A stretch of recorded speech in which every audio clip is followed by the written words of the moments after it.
फिर कैसे होता है महिला नागा साधु का संभोग? क्या है महिला नागा साधु का रहस्य? क्या सच में महिलाएं भी नागा होती हैं? आखिर महिलाओं को नागा साधु बनने के लिए क्या करना पड़ता है? आइए जानते हैं। महिला सन्यासियों का रहस्य एक बहुत दिलचस्प और अजीब सा विषय है जो अक्सर लोगों के मन में सवाल उठाता है। समाज में यह माना जाता है कि सन्यास का रास्ता सिर्फ पुरुषों के लिए होता है, लेकिन ऐसा नहीं है। अब महिलाएं भी इस रास्ते पर चल सकती हैं और उनके लिए भी यह रास्ता उतना ही जरूरी और पवित्र है।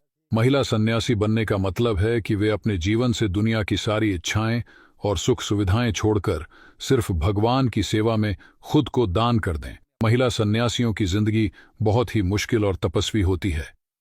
क्या आपने कभी महिला नागा साधु को देखा है?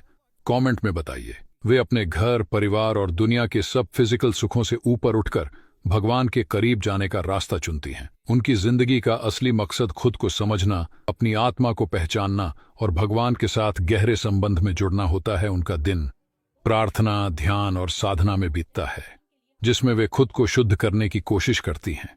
उनका जीवन बिल्कुल साधारण होता है, लेकिन उनके अंदर एक ऐसी शांति और संतुष्टि होता है जो आम लोगों की जिंदगी से बहुत अलग होता है। वे किसी भी तरह की फिजिकल चीजों से दूर रहती हैं, क्योंकि उनका ध्यान सिर्फ अपने धार्मिक लक्ष्य पर होता है। महिला सदस्यों को भी वही नियमों का पालन करना पड़ता है जो पुरुष सन्यासियों को करना होता है। उन्हें अपनी सोच, खान पान, नींद और व्यवहार पर पूरी तरह से नियंत्रण रखना पड़ता है। वह अपने जीवन को पूरी तरह से डिसिप्लिन और तपस्या से भर देती है। उनका मकसद बस यही होता है कि वह दुनिया के सारे कष्टों से दूर रहकर अपनी आत्मा की शुद्ध और भगवान की सेवा कर सकें। वह अपनी जीवन शैली में अहिंसा, सत्य, ब्रह्मचर्य और संतुष्टि जैसे गुणों को अपनाती है और उन्हीं के आधार पर अपना जीवन चलाती है। महिला सन्यासियों की शर्तें भी बहुत कड़ी होती हैं। वह अपने परिवार और समाज से पूरी तरह से अलग होकर अपनी आत्मा की शुद्ध के लिए मेहनत करती है। उनका शरीर, मन और आत्मा सभी कुछ शुद्ध होना चाहिए ताकि वे अपने धार्मिक उद्देश्य को प्राप्त कर सकें।